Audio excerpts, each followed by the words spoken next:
하나님 말씀 마가복음 6장 53절부터 56절입니다. 건너가 게네사렛 땅에 이르러 대고 배에서 내리니 사람들이 곧 예수신 줄 알고 그 온 지방으로 달려 돌아다니며 예수께서 어디 계시다는 말을 듣는 대로 병든 자를 침상째로 메고 나오니 아무데나 예수께서 들어가시는 지방이나 도시나 마을에서 병자를 시장에 두고 예수께 그 옷가에라도 옷을 대게 하시기를 간구하니 손을 대는 자는 다 성함을 얻으니라. 아멘. 아멘. 지난 시간 우리가 오병의 사건을 통해서 하나님께서는 우리에게 주시는 귀한 말씀이 어떤 말씀이었냐면, 우리가 하나님의 말씀을 듣는 우리의 자세가 어떤 자세가 되어야 되는가, 우리가 하나님 앞에, 하나님 전전 앞에 서 있는 우리의 자세는 어떤 자세가 되는가. 하나님께서 우리에게 원하시는 것은 설레임과 흥분 속에서 주님을 대하라는 겁니다.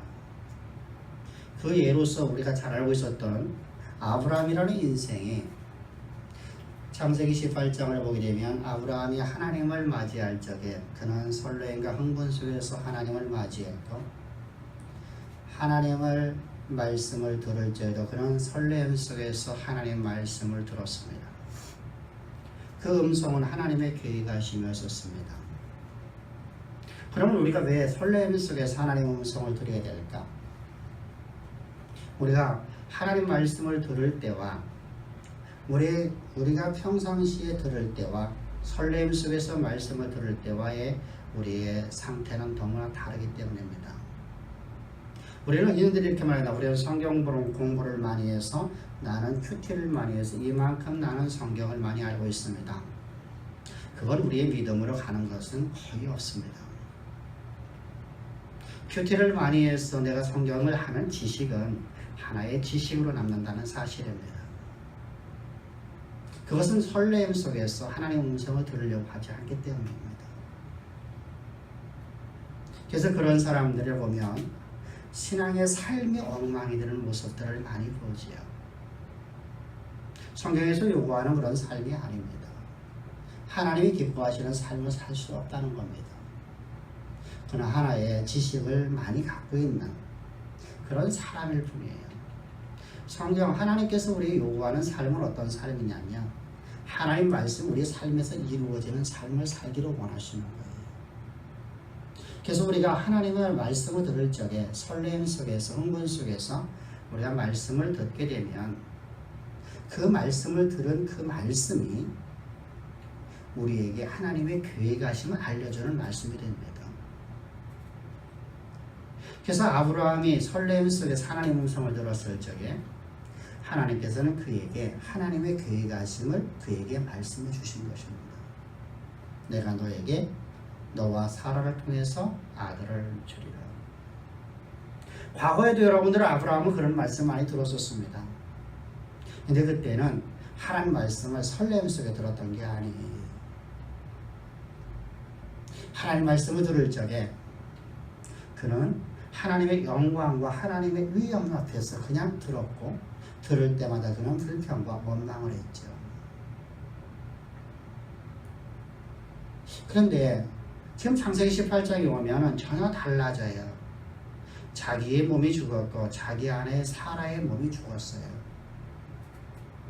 나이가 99세 되었고 아내는 89세가 되었습니다. 인생의 황혼역에 남자의 구실을 할 수 없고 여자는 여자의 구실을 할 수 없는 쭈그러진 태가 되어버린 그 한 인생들에게 하나님이 이렇게 말씀하세요. 내가 명년이 때 너에게 올 때 너에게 아들이 있으리라. 근데 여러분, 이 말씀이 아브라함에게 생명이 되었다는 거예요. 오늘 우리도 마찬가지잖아요. 우리 삶 속에서 여러분, 문제가 있다는 게 우리가 스스로 할 수 없는 일이라는 거예요. 우리 인생이 그걸 할 수 있다면 문제가 되지 않죠. 그건 문제라고 말하는 게 아니라 내가 나태한 것밖에 없는 거예요. 근데 문제가 되었다는 얘기는 우리 힘으로 할 수 없는 상태가 되었다는 거예요.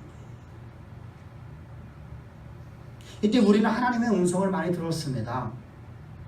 아브라함이 창세기 18장 이전에 하나님의 음성을 많이 들었던 것처럼 얘야 두려워하지 말라, 염려하지 마라, 내가 너와 함께하니라. 내가 너를 치유하리라. 내가 너를 회복시키리라. 내가 네 문제를 내가 해결하리라. 수도 없이 많이 들었는데 그 말씀이 우리 삶에서 능력으로 나타나지 않는 이유가 뭘까?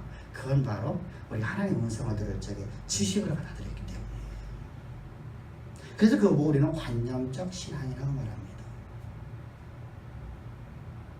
지식으로만 남아있는 거예요. 그래서 누가 물어보면 말은 잘하죠. 사람들 앞에서 자신을 드러내기 위해서 말은 잘합니다.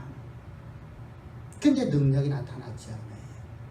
그래서 바울이 이렇게 말하는 거예요. 고린도서 4장을 통해서.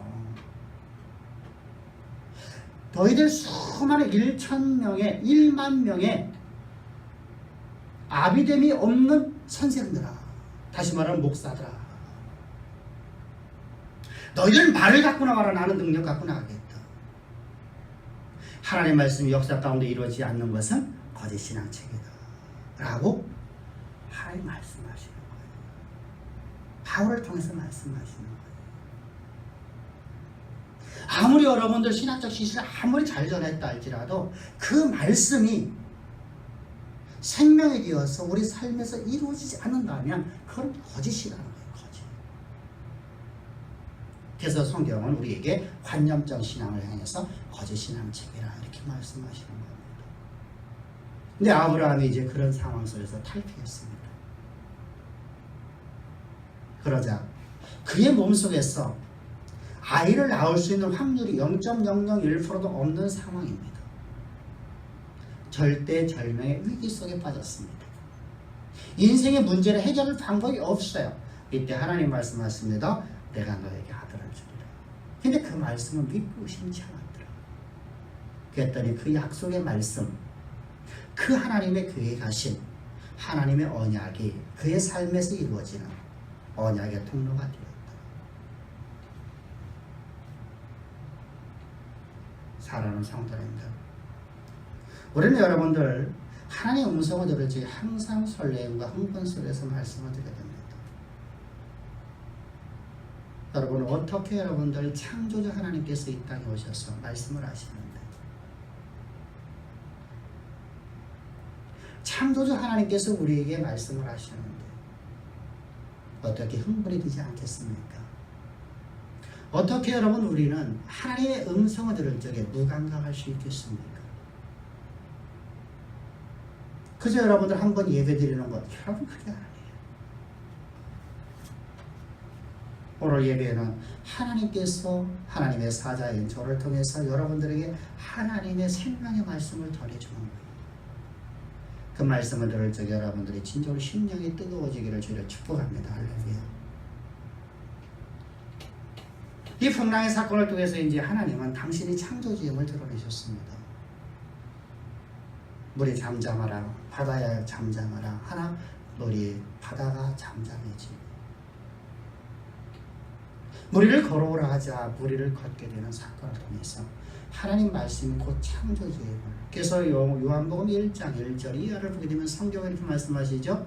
태초에 말씀이 있었느니라. 이 말씀이 모든 만물을 지으셨고, 말씀이 곧 하나님이십니다. 말씀이 곧 창조주이십니다.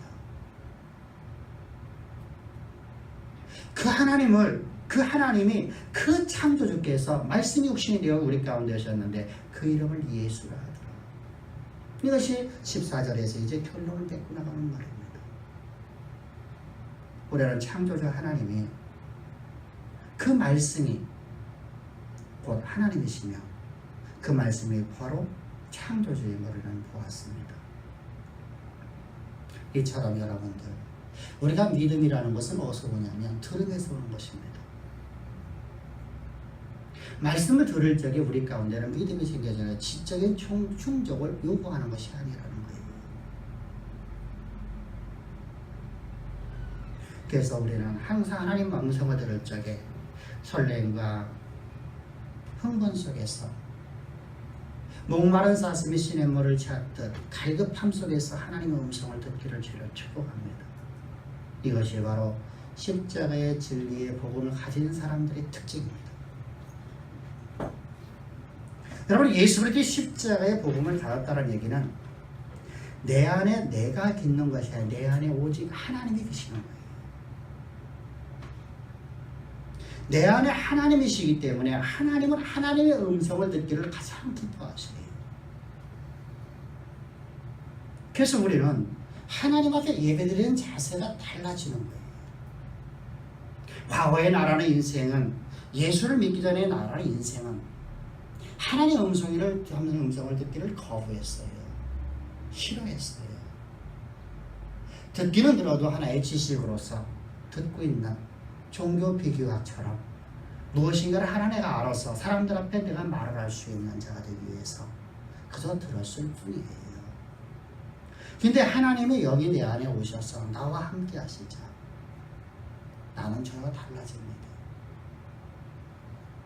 내 안에는 오직 그리스도만 살아있기 때문에 하나님 앞에 예배드리는 우리의 자세가 전혀 달라지게 되는 것이 바로 특징입니다. 어떻게 들려집니까? 하나님의 말씀을 생명의 말씀으로 듣습니다. 그래서 갈라디아서 2장 20절을 보면 성경은 이렇게 말씀하시죠. 내가 그리스도와 함께 십자가에 못 박혔나니 그런 적이 이제는 내가 사는 것이 아니요 오직 내 안에 그리스도께서 사신 것이라. 여러분, 이 말씀 여러분들 로마서 6장 전체를 갖다가 한 축에서 말씀하고 있는 것이죠. 로마서 6장 3절 이하에서부터 11절까지 말씀을 보게 되면 성경은 이렇게 말씀하고 있어요. 예수께서 세례받았을 적에도 그와 함께 세례를 받았고 그와 함께 장사되었나니. 여러분, 이 말씀을 보면 우리가 잘 이해를 못합니다. 그런데 여러분들 1차 독자들 입장에서 이 말씀을 들을지 너무나 잘 알아요. 왜? 세례라는 의미를 너무나 잘 알고 있기 때문이죠. 세례라는 것은 바로 하나님과 다시 말하면 세례라는 것은 안수자와 피안수자가 일치되는 것과 동시에 죽음을 상징하는 것입니다. 다시 말하면 예수님께서 세례 요한에게 세례를 받으실 적에 우리 모든 사람들이 세례 요한 안에 들어가게 되는 것이죠. 왜 그러냐면 세례 요한이 대제사장이기 때문입니다. 인류의 대표자이기 때문입니다. 인류의 대표자인 세례 요한 안에서 우리 모두는 예수님께 안수를 하게 되었습니다. 그때 우리는 예수님 안에 우리는 모두가 들어가게 되었습니다. 그래서 내가 그리스도와 함께라고 하는 것입니다. 그리고 예수님께서 죽으실 적에 나도 그와 함께 죽었어요. 옛사람이었던 아담의 했던 나라는 존재는 예수 그리스도와 함께 십자가에 못 박혀 죽었어요. 그리고 주님께서 장사실 적에 나도 그와 함께 장사되었다는 것은 이제 끝났다는 겁니다. 여러분, 이제 나라는 존재는 완전히 제거되었다는 겁니다. 나라는 존재는 완전히 사라져버렸다는 겁니다. 죽었다는 겁니다. 사람이 한 번 죽는 것이 정한 이치예요. 예수 그리스도와 함께 나는 완전히 죽었어요. 옛사람이었던 나는 죽었습니다. 그리고 주님께서 부활하실 적에 나는 이제 하나님의 아들로 거듭나게 되는 거예요. 이제 여기서 하나의 의문점이 생겨지죠. 예수님께서 십자가에 못 박히실 적에 나도 그와 함께 죽고 그와 함께 장사되었는데 예수님의 부활과 함께 나는 왜 부활되지 않고 예수님의 부활과 함께 나는 새로운 새 생명을 가진 존재로 출생했다고 말씀하시는 것입니다. 예수님의 부활이라는 것은 여러분 과거의 상태가 현재의 상태로 다시 생명을 갖는 거고 부활이라고 하는 거예요. 그런데 예수님께서는 과거에도 하나님이셨고 지금도 하나님이시죠. 그래서 하나님이시기 때문에 부활이라고 말을 쓰는 거예요. 그러나 우리는 우리가 부활이라고 말을 한다면 옛사람 아담이라는 존재가 다시 우리가 생명을 얻는 거예요.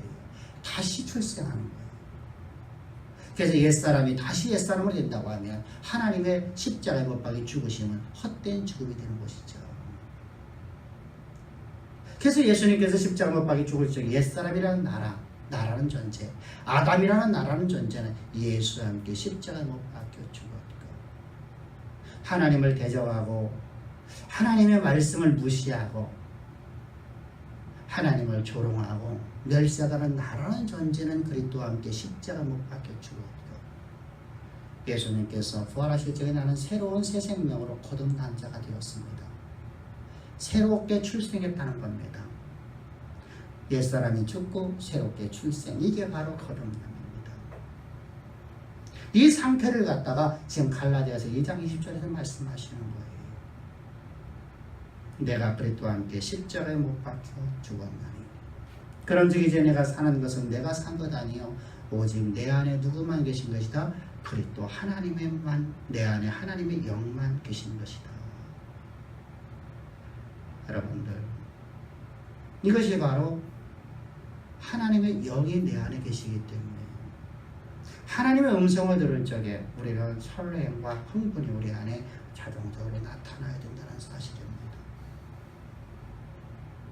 날마다 이 십자가의 진리의 복음이 나를 지배하고 나를 온전히 사로잡았을 적에 우리는 하나님의 음성 듣기를 사모하게 되는 것이죠.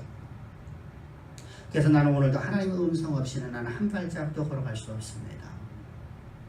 나는 오늘도 주님 말씀하지 않으면 일어설 수도 없습니다. 나는 오늘도 하나님 말씀 없는 내 삶은 불가능함을 아버지 하나님께 고백하며 하나님의 음성을 사모하는 자가 되는 것이죠. 이러한 삶을 살라라고 주님은 우리에게 말씀해 주셨습니다. 이것이 예배드리는 자의 자세요, 기독교인들의 삶의 자세입니다. 그리고 배가 이제 풍랑이요 잠잠해진데 배를 이제 벳세대로 하나님께서 가라고 하셨습니다. 근데 벳세대로 가지 아니하고 배가 도착한 건 벳세대의 맞은편, 다시 말하면 빈들에서 오병의 역사를 베푸시고 주님께서는 이 제자들에게 배를 타고 너희는 배를 바다 건너편에 있는 저 벳세다로 가라고 했었습니다. 벳세다로.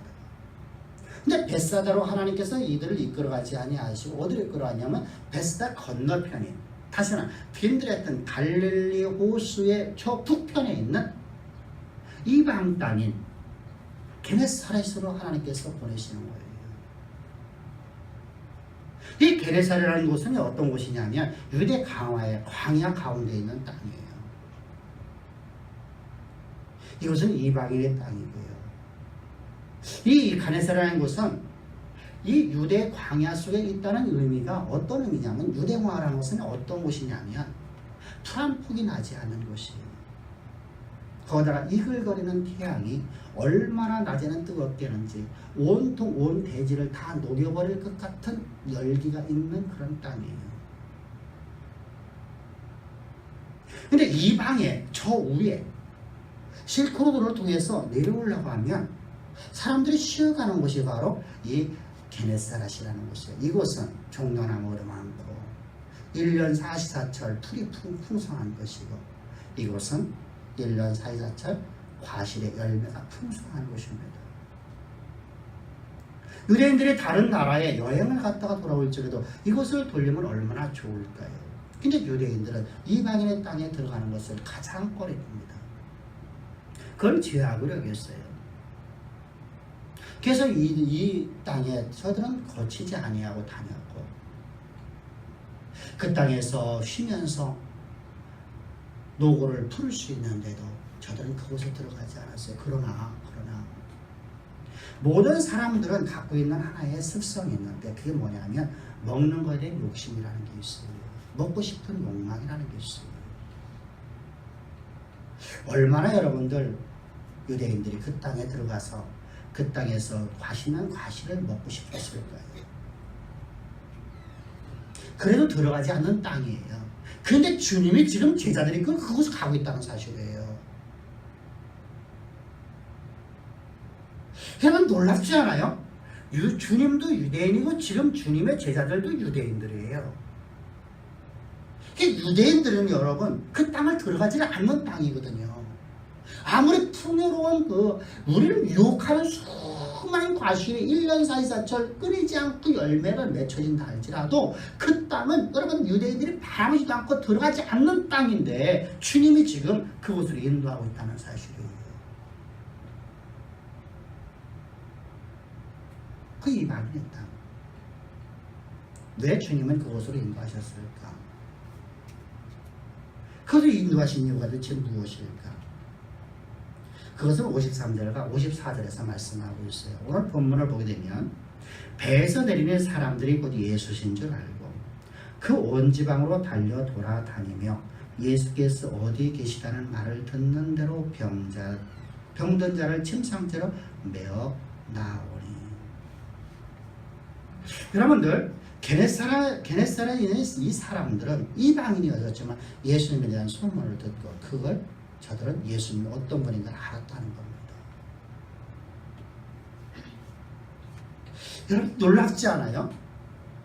메시아 대망 사상을 갖고 수백 년 동안 살아왔던 저 이스라엘 백성들,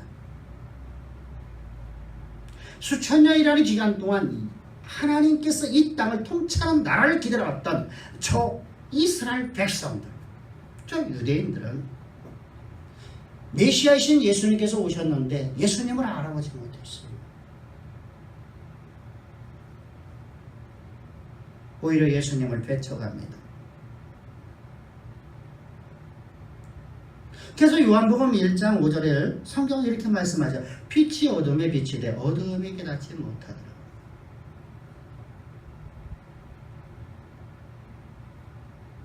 뿐만 아니라 요한복음 1장 계속해서 11절을 보게 되면 빛이신 예수님께서 유대 땅에 오셨는데 예수님을 알아보지 못하고 배척하는 유대인들의 모습을 이렇게 그려놓고 있습니다. 자기 땅에 오매 자기 백성이 영접지 아니하였으나. 하나님의 몸된 교회, 구약의 교회, 여호와 신앙을 갖고 있는 그 교회에 주님이 오셨는데 저들은 주님을 영접지도 아니하고 주님을 배척합니다. 우리가 여러분 마가복음 앞에서 우리가 봤지 않습니까?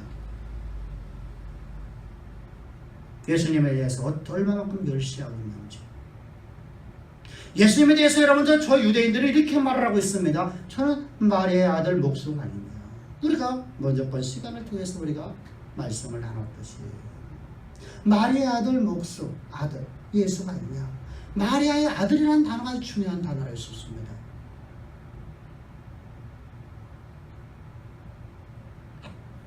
여러분들 누구든지 여러분들 동서고금을 통해서 모든 사람들이 한결같이 동일하게 말하는 것이 누구의 아들이라고 말합니까?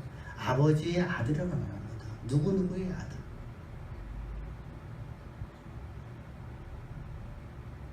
근데 여러분들 우리가 기생의 아들들을 향해서는 뭐라고 말합니까? 저건 여자 이름을 대면서 말을 합니다. 기생 누구의 아들. 다시 말하면 무슨 말이냐? 아비 없는 자식이라는 의미예요.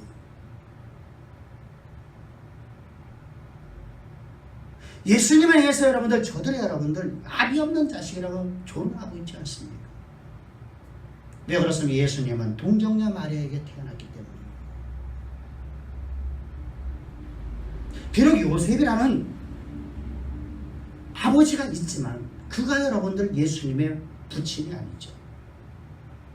예수님은 동정녀 마리아를 통해서 주님을 잉태했고 잉태한 그가 그 여인이 요셉과 결혼하게 된 것입니다. 그래서 어찌됐든 간에 모든 사람들이 이렇게 말해야 돼요. 우리도 그렇지 않아요. 어머니가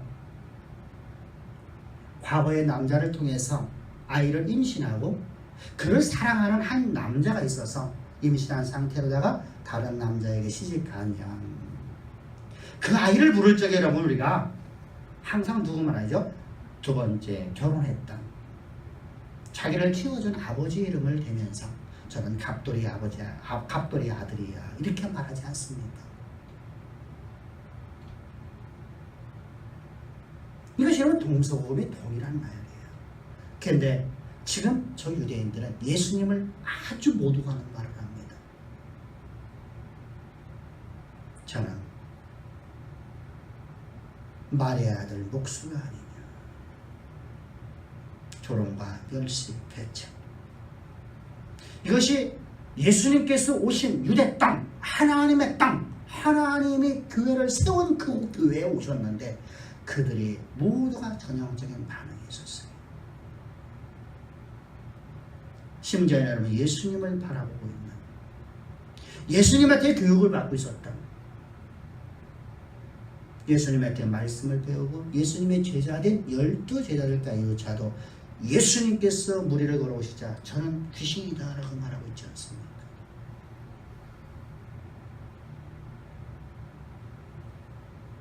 여러분, 저 유대인들은 예수님이 누군지를 모르고 있습니다. 유대인들은 아무데나 예수님이 누구신지를 모르고 있는데 지금 게네사렛 사람들은 예수님을 한눈에 알아보고 있습니다.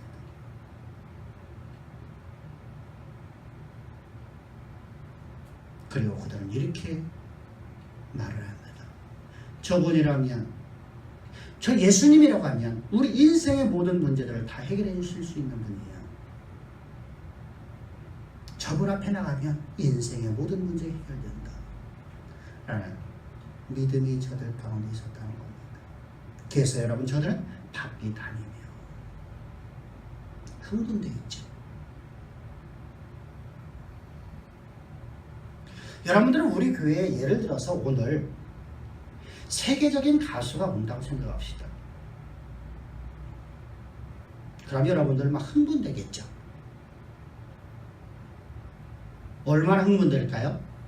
사람들 앞에 다니면서 여러분, 우리 교회에 세계적인 가수가 와. 흥분되겠죠. 이런 흥분이 있는 거예요. 그래서 바삐 다니는 거예요. 바삐 다니면서 사람들에게 예수님을 막 소개하는 거예요. 내 인생의 문제는 예수님을 만나면 해결되는 거야. 내 인생의 문제는 예수 만나면 모든 것이 해결돼. 병이 치유된다. 인생의 모든 문제 해결된다. 그래서 사람들을 막 불러보고,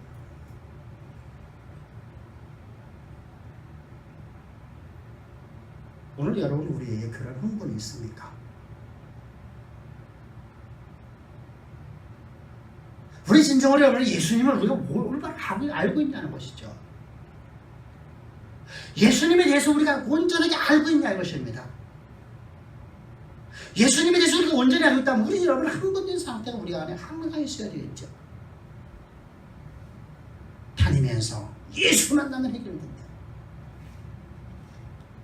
인생의 모든 문제, 창조주 하나님이신 그 예수를 만나기만 하면 모든 문제 해결되는 우리가 고백하고 있지 않습니다. 그 흥분이 우리 안에 있는 것입니다. 그 설렘이 우리 안에 있는 것입니다. 비록 이 게네사렛 사람들은 예수님에 대한 아는 알미, 올바른 알미는 아니었었습니다.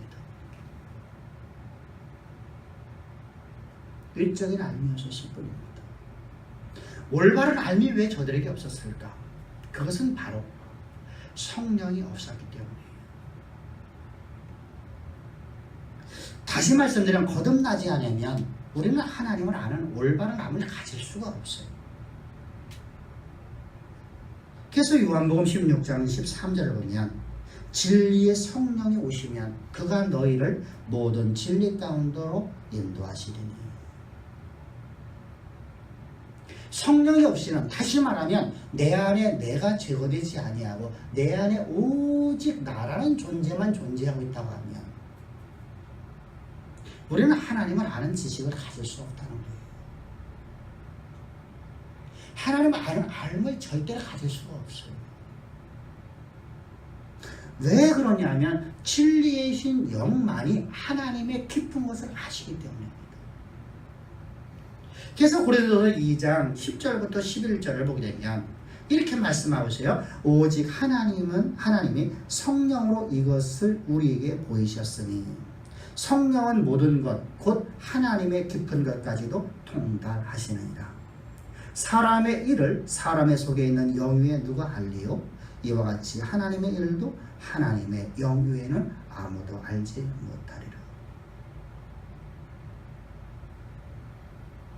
하나님의 영이 우리 안에 없으면 우리는 하나님을 올바로 아는 알미 없다는 거예요. 하나님을 아는 올바른 알미 있을 적에 우리 안에는 설레임과 흥분이 생겨지게 되고, 이때 그 음성이 우리의 삶에서 이루어진 언약의 통로가 된다는 사실이죠.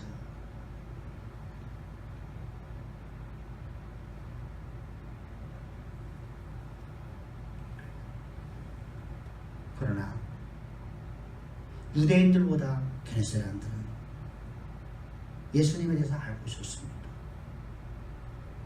그 제자들을 그렇게 역부로 데리고 가시고 저들을 보라는 겁니다.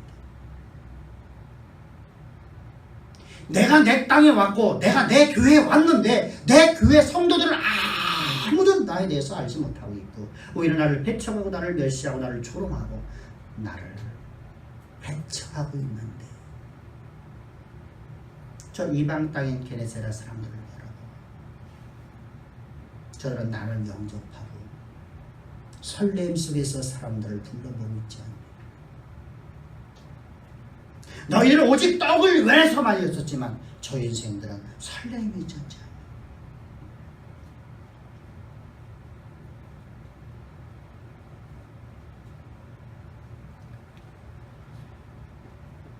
저들은 구원에 대한 흥분, 예수님을 만난다는 흥분 속에서 예수님 앞에 나아가고 있는 모습, 그 결과 성경은 이렇게 말씀하십니다. 아무데나 예수께서 들어가시는 지방이나 도시나 마을에서 병자를 시장에 두고 예수께 그 옷 가해를 손을 대게 하시기를 간구하니 손을 대는 자는 다 성함을 얻으리라. 성함을 얻는다는 말은 무슨 말이냐면 구원을 얻고 그 구원의 상태가 유지되고 보존되었다는 뜻이에요.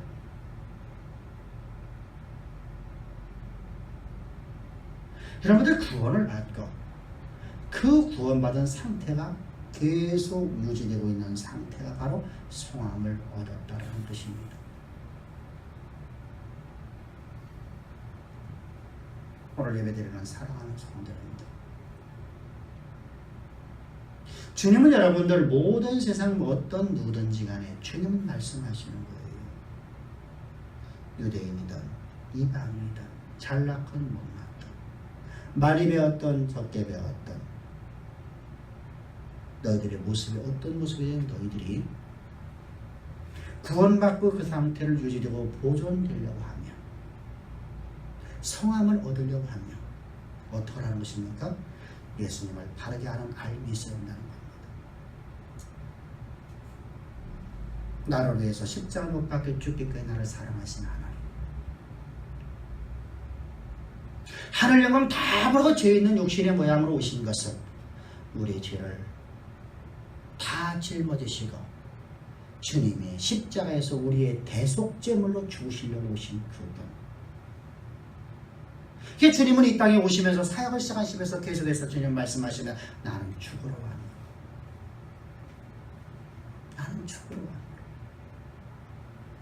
나는 너희들에게 섬김을 받으러 온 것이 아니라 나는 너희를 섬기러 왔노라. 너희들이 귀신에 꼼짝 못하고 귀신의 지배를 받고 있는 너희들에게 하나님의 권능, 하나님의 능력, 하나님의 모든 자원이 너희 안에 넘쳐나서 귀신의 나를 멸하는 자로 내가 너희를 쓰시려고 나는 너희를 거듭나게 하러 왔노라. 하나님의 아들 되게 하러 왔노라. 인생의 문제 앞에서, 절망과 좌절 앞에서 한숨과 눈물밖에 없는 너희 인생을 세상의 역사를 쓰고 만들고 세상 역사를 이끌어가는 인생으로 만들기 위해서 나는 이 땅에 죄 있는 육신의 모양으로 와서 너희들의 나약함을 다 짊어지고 내가 십자가에서 못 박혀 죽고, 그때 너희는 모든 그런 나약한 너희는 나와 함께 십자가에 못 박혀 죽고 너희는 이제 하나님의 권능을 가지고 이 역사 속에서 하나님이 너희를 향한 모든 계획하심, 하나님이 너에게 보여주신 그 계획하심이 역사 무대 가운데 이루어지는 자로 언약의 통로로 내가 너희를 거듭나게 하려고 이 땅에 난무하노라.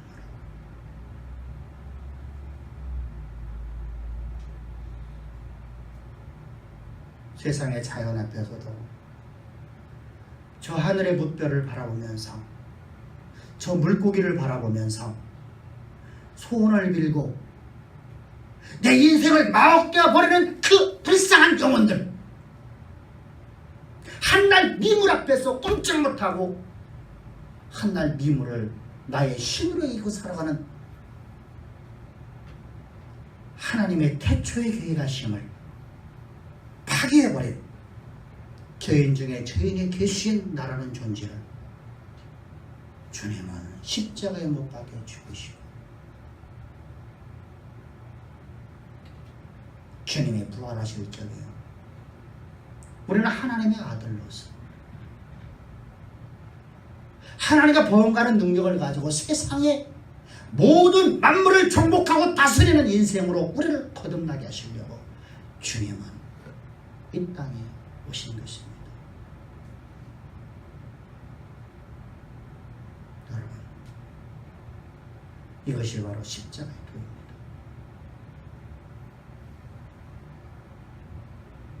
주님은 이 복음을 세상 가운데 증거하는 바울을 기뻐하십니다. 이 복음을 들은 바울을 통해서 말씀을 들은 주의 제자들은 세상의 역사를 쓰고 귀신의 나라를 멸하고 하나님의 권능을 가지고 세상을 바꾸는 인생을 살았습니다.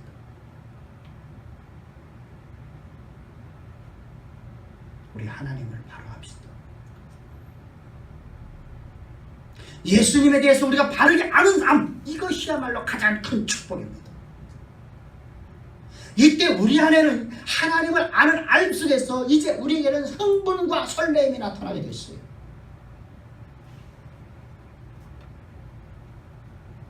어떻게 여러분들 그 하나님의 말씀을 듣고 그 하나님의 말씀을 증거할 적에 히치히치 웃으면서 할 수 있겠어요?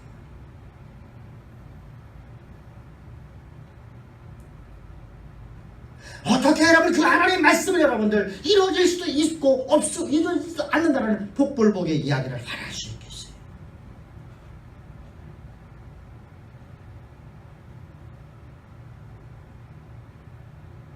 하나님 말씀은 반드시 역사 가운데 이루어지는 걸 온전히 믿으십시다. 그 믿음을 가지려면 우리는 흥분과 설렘이 있어야 한다는 거예요.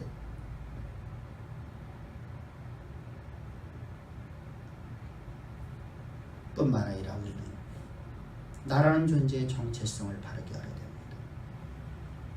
나는 오늘도 하나님이 없는 내가 불가능한 내 모습을 보여야 됩니다.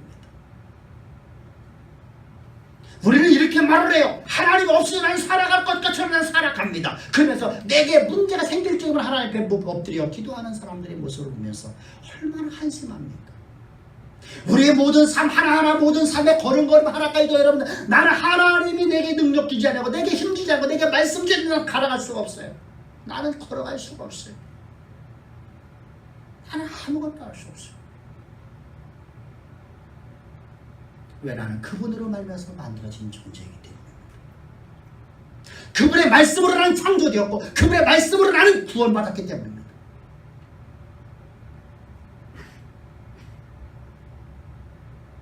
나는 그래서 오늘도 나는 내 삶에서 오직 하나님이 없는 내 삶을 불가능한 나의 모습을 보는 참된 신앙함이 우리 안에 있기를 주를 축복합니다.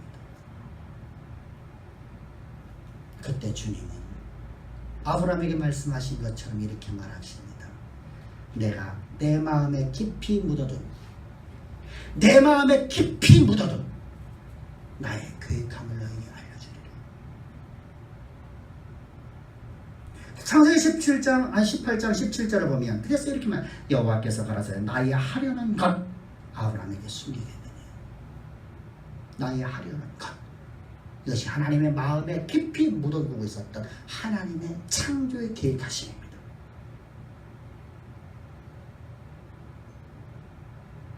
나의 보사, 나의 아들아, 내가 너에게 무엇을 숨기겠니?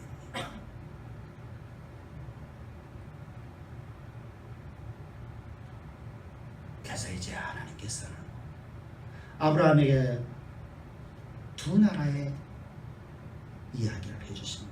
하나는 아브라함의 나라에 대한 이야기. 땅 한 편 갖지 못하고 있는 아브라함에게 너의 나라는, 아브라함의 나라는 강대하고 창대한 나라가 되리라. 너의 나라로 말미암아서 세계 모든 민족들이 복을 받으리라. 그리고 현재 땅을 갖고 있고 모든 사람들이 여러분 부러워하는 그 땅, 소돔과 고모라 땅, 에덴의 동산과 같고 저 애굽의 땅과 같은 그 땅을 향해서 주께서 말씀, 저들에게는 멸망이 있습니다. 소돔과 고모라의 심판을 말씀해 주십니다. 영원한 심판이 없을 것 같은 그 땅, 그 땅에 대한 심판의 메시지가 아브라함에게 주어지십니다. 그리고 그 말씀이 역사 가운데 그대로 이루어졌습니다. 1.1핵도 변하지 않고 하나님 말씀은 그대로 이루어졌습니다. 이처럼 오늘 하나님에 대한 알을 바르게 알고 하나님 앞에 나올 때 우리는 설레임과 흥분 속에서 주의 음성을 듣기를 사모하며 나오고 목마른 사슴이 시냇물을 찾기에 갈급한 같이 주님 앞에 나온 우리 주양의 성도 여러분, 그리고 나는 오늘도 주님의 음성 없이는 나는 한 발자국도 걸어갈 수 없습니다. 주님의 음성 없는 나는 삶이 불가능합니다. 우리 나의 정체성을 바르게 알고 주님의 존전 앞에 무릎을 꿇은 우리의 주양의 성도 여러분, 여러분의 삶 속에서 이제 하나님께서 여러분들에게 모든 하나님의 마음 깊이 묻어두었던 하나님이 여러분 각자를 향한 하나님의 계획하심이 여러분 삶 가운데 들려지게 되고 그 말씀이 여러분 삶 속에서 그대로 성취되어지는 아름답고 복된 언약의 통로가 되기를 주로 축복합니다. 기도드리겠습니다. 좋으신 아버지 하나님 감사합니다. 찬양합니다. 오늘도 우리를 이처럼 사랑하사 주의 진리의 말씀 우리에게 주시기에 아버지 하나님 말씀 앞에 엎드립니다. 우리의 이 논리와 우리의 이성과 우리의 상식을 다 깨버리고 십자가에 못 박아버리고 오직 여호와의 말씀에 침잠되어 하나님의 알기를 더 사모하고 하나님이 나를 사랑하시니 얼마만큼 크신 사랑인가 저희들 온전히 깨닫고 하나님의 존전 앞에서 나의 모습이 어떤가를 내가 인식을 하고 주님 앞에 설렘과 흥분 속에서 오늘도 주의 말씀을 들어 나온 주의 백성들, 주님 낱낱이 기억하시고 낱낱이 하나하나마다 하나님의 계획하심을 저들 심령 가운데 알려주시사 모두가 다 하나님의 언약의 통로가 되어야 되는 역사의 무대를 쓰는, 역사의 무대를 바꾸는 아름답고 복된 우리 주양의 성도들로 주께서 축복하실 줄을 믿사오며 감사하며 예수님의 이름으로 기도합니다.